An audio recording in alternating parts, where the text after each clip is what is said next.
തിരുപ്പിറവിയുടെ സന്തോഷത്തിൽ പങ്കുചേരുവാൻ ആഗ്രഹിക്കാത്ത മനുഷ്യരുണ്ടോ? ഇത് സകലരെയും ഉൾക്കൊള്ളുന്ന സന്തോഷം. അപ്പത്തിൻ്റെ ഭവനം നമ്മെ സ്വാഗതം ചെയ്യുന്നു. തുറക്കപ്പെട്ടിരിക്കുന്ന പുൽക്കുടിലിൻ്റെ അനുഭവത്തിലേക്ക് നമ്മെ സ്വാഗതം ചെയ്യുവാൻ ക്ഷണിക്കുന്നു ഇടവക secretary mister John T Varghese.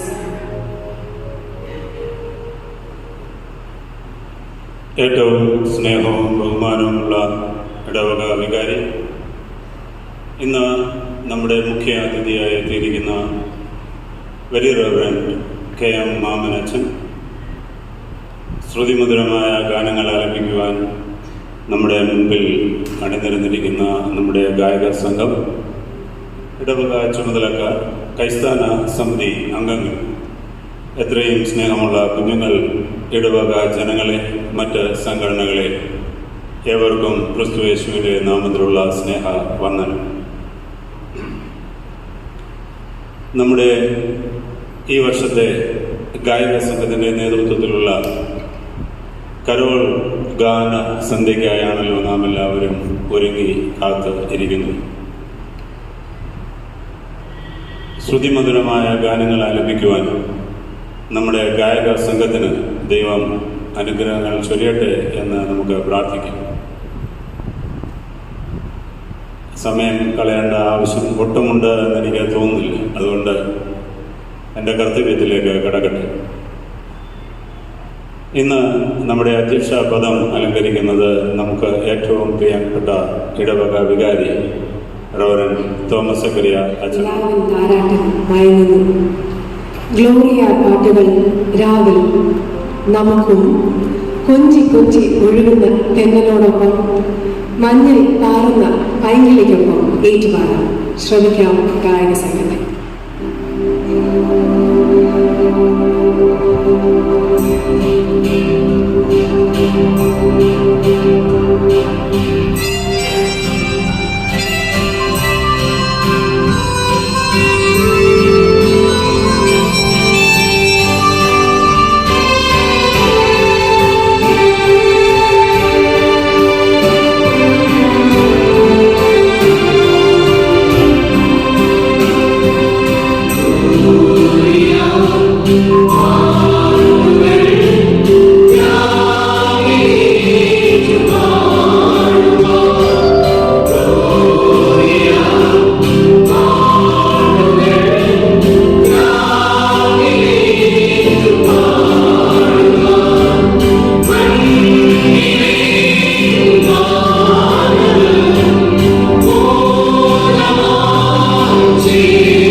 സമാനമായി ദൂതസംഗീതം.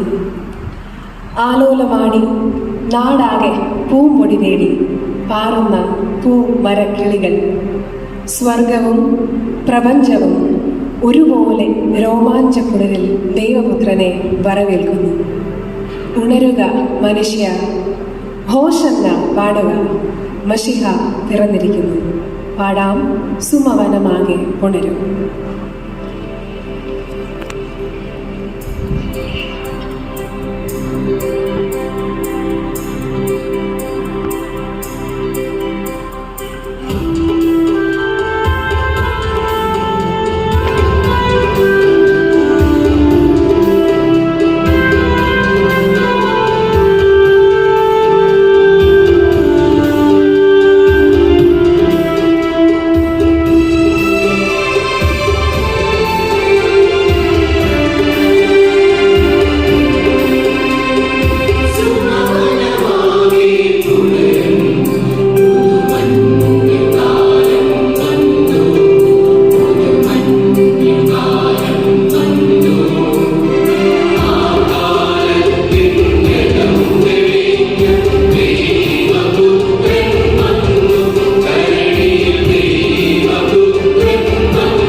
ഒറ്റപ്പെട്ട പാവപ്പെട്ടവന്റെ പഴയ ജീവിതത്തിന് പുത്തൻ പരവതാനി വിരിക്കുകയാണ് പാലിൽ പിറന്ന പൊന്നോമന.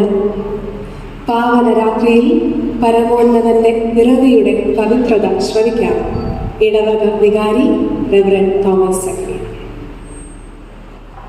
കർത്താവിൻ്റെ ജനന പെരുന്നാളിന് മുഖ്യ സന്ദേശം നൽകുവാൻ നമ്മളോടൊപ്പം നമ്മളുടെ ക്ഷണപ്രകാരം എത്തിച്ചേർന്നിരിക്കുന്ന വന്യ വികാരികൾ, ഏറ്റവും സ്നേഹവും ആദരവുമുള്ള KM മാമനച്ചൻ, മനോഹരമായ ഗാനങ്ങൾ പാടി നമ്മെ സന്തോഷിപ്പിക്കുന്ന ഗായക സംഘാംഗങ്ങൾ, അവരെ പരിശീലിപ്പിച്ച ജിമിൻ, ഇതിന് തെറ്റുകൂടാതെ താളം പിടിക്കുന്ന രജു, വാത്സല്യമുള്ള കുഞ്ഞുങ്ങളെ, ഇടവക ചുമതലക്കാരെ, കൈസ്ഥാന സമിതികളെ, വിവിധ സംഘടനകളുടെ പ്രതിനിധികൾ എന്ന വിധം ഗാനങ്ങൾ ആലപിക്കുവാൻ എത്തിയിരിക്കുന്ന പ്രിയപ്പെട്ടവരെ, മാതാപിതാക്കന്മാരെ, ഏവർക്കും ക്രിസ്തുവിൻ്റെ നാമത്തിലുള്ള സ്നേഹവന്ദനം. ഈ ദേവാലയം നിറഞ്ഞ ഈ സന്ധ്യയിൽ എല്ലാവരും ഒരുമിച്ച് ഇരിക്കുന്നത് കാണുമ്പോൾ വലിയ സന്തോഷം. നിങ്ങളെല്ലാവരെയും ദൈവനാമത്തിൽ ഒരിക്കൽ കൂടി ഇടവക വികാരി എന്ന നിലയിൽ ഞാൻ സ്വാഗതം ചെയ്യുന്നു. പ്രത്യേകം അഭിനന്ദനം ഞാൻ അറിയിക്കുന്നു. കഴിഞ്ഞ 2-3 ദിനങ്ങളായി, 3-4 ദിനങ്ങൾ നമ്മൾ എല്ലാ വീടുകളിലും, പ്രത്യേകിച്ച് നമ്മളെ ക്ഷണിച്ച ഇടവകയ്ക്ക് പുറത്തുള്ള ഭവനങ്ങൾ പോലും കയറിയിറങ്ങി കർത്താവിൻ്റെ ജനനത്തെ ഗാനങ്ങളിലൂടെ പങ്കുവയ്ക്കുവാനായിട്ട് ദൈവം സഹായിച്ചു. അതാ ഞാൻ പറയാൻ പോകുന്ന സന്ദേശം. 2 മിനിറ്റ് കൊണ്ട് അവസാനിക്കും. എന്തിനാണ് നമ്മളിങ്ങനെയുള്ള ഗാന ശുശ്രൂഷയിൽ ഇടവക മൊത്തമായിട്ട് പങ്കുചേർന്നത്? പ്രിയപ്പെട്ട അച്ഛൻ നമ്മളോട് വചനം സംസാരിക്കാനായിട്ട് ഹൃദയപൂർവ്വം ഒരുങ്ങിയിരിക്കുന്നു. അച്ഛൻ്റെ വചനം ശ്രദ്ധിക്കാം. എന്നാൽ ഞാൻ ഒരുപാട് സന്ദേശങ്ങൾ ക്രിസ്മസിനെ കുറിച്ച് കേട്ടിട്ടുണ്ടെങ്കിലും അതിൽ എനിക്ക് ലഭിച്ച ഏറ്റവും വലിയ സന്ദേശം ഭയപ്പെടേണ്ട എന്നുള്ളത്. അത് സക്കറിയായോടും മറിയോടും, ആരെല്ലാം കർത്താവിൻ്റെ സന്നിധിയിൽ കർത്താവിൻ്റെ ജനനത്തിന് വേണ്ടി പങ്കുകാരായി തീർന്നു, എല്ലാവർക്കും ഉള്ള ഒരു പ്രധാന ദൂതാണ് ഭയപ്പെടേണ്ട എന്നുള്ളത്. അതൊരു വിഭാഗത്തിന് വേണ്ടി ഉള്ളതല്ല, സർവ്വജനത്തിനു വേണ്ടി ഉള്ളതാണ്. നമുക്കറിയാം, ഈ കാലഘട്ടം പരിശോധിച്ചാൽ മനുഷ്യർക്ക് ഭയം ഇരുട്ടിനെയല്ല, വന്യമൃഗങ്ങളെയല്ല. പിന്നെ എന്തിനാണ് മനുഷ്യർക്ക് ഭയം? സ്വന്തം ജീവിതത്തെ അഭിമുഖീകരിക്കുവാൻ മനുഷ്യർ ഭയപ്പെടുന്ന ഒരു കാലം. കഴിഞ്ഞ ദിവസങ്ങളിലൊക്കെ കുഞ്ഞുങ്ങൾ പ്രായമുള്ളവരോട് ചേർന്ന് ഭവനങ്ങൾ സന്ദർശിച്ചപ്പോൾ അവർക്ക് പൂർണ്ണമായ സ്വാതന്ത്ര്യത്തോടെ പാടുന്നതിനായിട്ട് എല്ലാവരും അവരോട് പങ്കുചേർന്നു. 2-3 വർഷം കൊറോണ വൈറസിൻ്റെ പ്രതിസന്ധി മനസ്സിനെയും ജീവിതത്തെയും ഇരുൾ മൂടിയ സാഹചര്യത്തിൽ ഒരു ജീവൻ ഇല്ലാത്ത ഒരു സ്ഥിതിയിലേക്ക് മനുഷ്യരുടെ എല്ലാ ചിന്തകളും ജീവിതത്തിൻ്റെ അനുഭവങ്ങളും എല്ലാം ഉൾവലിഞ്ഞ സന്ദർഭമാണ്. അതിനെയെല്ലാം പൊട്ടിച്ചെറിഞ്ഞിട്ടാണ് സർവശക്തനായ ദൈവം തമ്പുരാൻ ഹൃദയപൂർവ്വം പാടി ദൈവത്തെ മഹത്വപ്പെടുത്തുക പുതിയ കാലത്തെ ദൈവം ഒരുക്കിയത്. അതുകൊണ്ട് തന്നെ ഇവിടെ ഇരിക്കുന്ന എല്ലാവരുടെയും മുഖത്തും ഈ ദിവസങ്ങൾ നമ്മുടെ കുഞ്ഞുങ്ങളുടെയൊക്കെ മുഖത്ത് നോക്കിക്കഴിഞ്ഞാൽ എത്രയോ ദിവസങ്ങൾ കൊണ്ട് അവരെ ഈ ഇടവകയിലെ ചുമതലക്കാരോട് ചേർന്ന് അവരെ പ്രോത്സാഹിപ്പിക്കുന്ന മാതാപിതാക്കന്മാരോട് ചേർന്ന് ഈ പള്ളിയും ചുറ്റുവട്ടങ്ങളും വളരെ അധ്വാനത്തിലായിരിക്കും. ഈ പള്ളി മുഴുവൻ ഈ കഴിഞ്ഞ ദിവസങ്ങളിൽ കുഞ്ഞുങ്ങൾ കഴിഞ്ഞ 1 മാസമായി എല്ലാം അവർ അശ്രാന്ത പരിശ്രമം ചെയ്യുകയാണ്.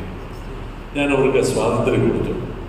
അവർ പള്ളി കോമ്പൗണ്ടിൽ നിൽക്കട്ടെ, വൈദികരോട് ചേർന്ന് നിൽക്കട്ടെ, പ്രായമുള്ളവരോട് കുഞ്ഞുങ്ങളോട് ചേർന്ന് നിൽക്കട്ടെ, അവരുടെ മുഖത്ത് ജീവനുണ്ടാകട്ടെ, അവരുടെ മനസ്സിലുണ്ടായിരുന്ന ആകുലതകൾ മാറട്ടെ, സഭയോടും പള്ളിയോടും വൈദികരോടും സമൂഹത്തോടുമുള്ള അവരുടെ ബന്ധവും ആഴവും വർദ്ധിക്കട്ടെ.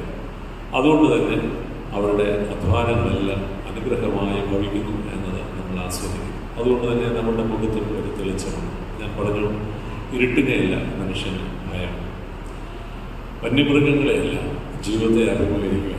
അതുകൊണ്ട് അവർക്ക് നമുക്കെല്ലാവർക്കും ലഭിക്കുന്ന ഇടം ആരോഗ്യപരമായി ഉപയോഗിക്കുവാൻ ഒരവസരം ദൈവം ഒരുക്കുമ്പോൾ അതിനുള്ള സ്വാതന്ത്ര്യം നമുക്കുണ്ടെങ്കിലും അതിന് വിട്ടു പോകാതെ ദൈവത്തോട് ചേർന്ന് ആരോഗ്യപരമായി അത് ഉപയോഗിക്കുമ്പോഴാണ് ഒരു ജീവിതത്തിൻ്റെ അർത്ഥം നമുക്കുണ്ടാകുന്നത്. നിശ്ചയമായും ഈ ക്രിസ്മസ് കാലം ആ തരുണത്തിൽ എവിടെയെങ്കിലും നമ്മൾ ഉൾവലിഞ്ഞു പോയിട്ടുണ്ടെങ്കിൽ അതിനെയൊക്കെ പൊട്ടിച്ച് കർത്താവിനോടും തിരുസഭയോടും ഉള്ള ബന്ധത്തിൽ ഈ സമൂഹത്തിൽ നമ്മുടെ പങ്കാളിത്തം ആരോഗ്യപരമായിട്ട് ഉപയോഗിക്കുന്നതിനായിട്ട് ഇടയായിത്തീരണം. അതിവിദൂരമല്ലാതെ ഒരു ഗ്രാമത്തിൽ എൻ്റെ സ്നേഹിതരോട് ചേർന്ന് ഞാൻ ഒരു ഗാന ശുശ്രൂഷയിൽ സംബന്ധിച്ചു. ആ ഗാന ശുശ്രൂഷയിൽ ഡോക്ടേഴ്സുണ്ട്, മറ്റ് പ്രഗത്ഭരന്മാരായ പല ആളുകളുണ്ട്. സമൂഹത്തിൽ നല്ല സ്ഥാനങ്ങളിലിരിക്കുന്ന ആളുകൾ, ഗായക സംഘങ്ങൾ, കൊയർ, അതായത് ഇൻസ്ട്രുമെൻസ് ഒക്കെ ഉപയോഗിച്ച ഞങ്ങളൊരു 2 പാട്ട് കഷ്ടിച്ച് പാടിക്കഴിഞ്ഞപ്പോൾ ഒരു സ്നേഹിതനോടി വന്നിട്ട് പറഞ്ഞു, പാട്ട് നിർത്തുക. കാരണം ഹൈന്ദവ സ്നേഹിതരുടെ മധ്യത്തിലാണ് ആ ഗാന ശുശ്രൂഷ നിർവഹിക്കുന്നത്. നിർത്തുക, പാട്ട് നിർത്തുക. അപ്പം ഞാൻ വിചാരിച്ചു, ഇനി ഏതെങ്കിലും രാഷ്ട്രീയപരമായ സ്വാധീനം ഉൾപ്പെടുത്തിക്കൊണ്ട് ഇതൊരു മതമാറ്റത്തിൻ്റെ ശുശ്രൂഷ നിർവഹിക്കുന്നതുകൊണ്ട് അതിൻ്റെ വിലക്ക് കൽപ്പിക്കുകയാണോ എന്ന്. ക്രിസ്മസ് ജീവിതത്തോട് സംസാരിക്കുന്ന സന്ദേശം. ഭയപ്പെടേണ്ട, അവനവൻ്റെ ജീവിതത്തെ അഭിമുഖീകരിക്കുവാനുള്ള കൃപ നമുക്ക് നൽകുവാനത്രേ ക്രിസ്തു പിറവിയെടുക്കുന്നത്. ബഹുമാനപ്പെട്ട അച്ഛാ, നന്ദി. തൂമഞ്ഞ് പെയ്യുന്ന രാവിൽ ആകാശമാകെ താരങ്ങൾ മിന്നുന്നു. വിണ്ണിൻ്റെ മാലാഖമാരോടൊത്ത് ആട്ടിടയരും ആനന്ദമായി നൃത്തം ചെയ്യുന്നു. ആരാധനാഗീതമോടെ പൈതലിനെ വണങ്ങാം. നമുക്ക് ശ്രമിക്കാം. ആകാശമാകെ മിന്നുന്നു താരങ്ങൾ.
ഇടയന്മാർ പറഞ്ഞതിനെക്കുറിച്ച് ആശ്ചര്യപ്പെട്ടു. എന്താണ് അവർ പറഞ്ഞത്? സുവിശേഷം ശ്രദ്ധിക്കാം. Miss Ashima P. സാം. മൂന്നാം പാഠഭാഗമായി ലൂക്കോസ് എഴുതിയ സുവിശേഷം 2-ാം അധ്യായം 8 മുതൽ 20 വരെയുള്ള വാക്യങ്ങൾ. ലൂക്കോസ് 2:8 മുതൽ 20 വരെ. അന്ന് ആ പ്രദേശത്ത് ഇടയന്മാർ രാത്രിയിൽ ആട്ടിൻകൂട്ടത്തെ കാവൽ കാത്ത് വെളിയിൽ പാർത്തിരുന്നു. അപ്പോൾ കർത്താവിന്റെ ഒരു ദൂതൻ അവരുടെ അരികെ നിന്നു. കർത്താവിന്റെ തേജസ് അവരെ ചുറ്റും നിന്നു. അവർ ഭയപരവശരായിരുന്നു. ദൂതൻ അവരോട്, ഭയപ്പെടേണ്ട, സർവ്വജനത്തിനും ഉണ്ടാകുവാനുള്ള മഹാസന്തോഷം ഞാൻ നിങ്ങളോട് സുവിശേഷിക്കുന്നു. കർത്താവായ ക്രിസ്തു എന്ന രക്ഷിതാവ് ഇന്ന് ദാവീദിന്റെ പട്ടണത്തിൽ നിങ്ങൾക്കായി ജനിച്ചിരിക്കുന്നു. നിങ്ങൾ അടയാളമോ ക്ഷീണികൾ ചുറ്റി പശുത്തൊട്ടിയിൽ കിടക്കുന്ന ഒരു ശിശുവിനെ നിങ്ങൾ കാണുമെന്ന് പറഞ്ഞു. പെട്ടെന്ന് സ്വർഗീയ സൈന്യത്തിന്റെ ഒരു സംഘം ദൂതനോട് ചേർന്ന് ദൈവത്തെ പുകഴ്ത്തി. അത്യുന്നതങ്ങളിൽ ദൈവത്തിന് മഹത്വം, ഭൂമിയിൽ ദൈവപ്രസാദമുള്ള മനുഷ്യന് സമാധാനം എന്ന് പറഞ്ഞു. ദൂതന്മാർ അവരെ വിട്ട് സ്വർഗത്തിൽ പോയ ശേഷം ഇടയന്മാർ, നാം ബേത്ലഹേമോളം ചെന്ന് കർത്താവ് നമ്മോട് അറിയിച്ച ഈ സംഭവം കാണണം എന്ന് തമ്മിൽ പറഞ്ഞു. അവർ ബന്ധപ്പെട്ട് ചെന്ന് മറിയയെയും യോസഫിനെയും പശുത്തൊട്ടിയിൽ കിടക്കുന്ന ശിശുവിനെയും കണ്ടു. കണ്ട ശേഷം ഈ പൈതലിനെ കുറിച്ച് തങ്ങളോട് പറഞ്ഞ വാക്കുകൾ. ദൈവസ്നേഹമത്രേ ക്രിസ്മസ്. പാപത്തിൽ ആഴുന്നവന് നവജന്മം ഏകുന്ന ക്രിസ്മസ്.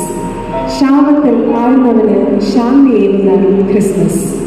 ഈ രക്ഷയുടെ സന്തോഷം ഏകി സേവികാ സംഘത്തിന്റെ ഒരു ഗാനം.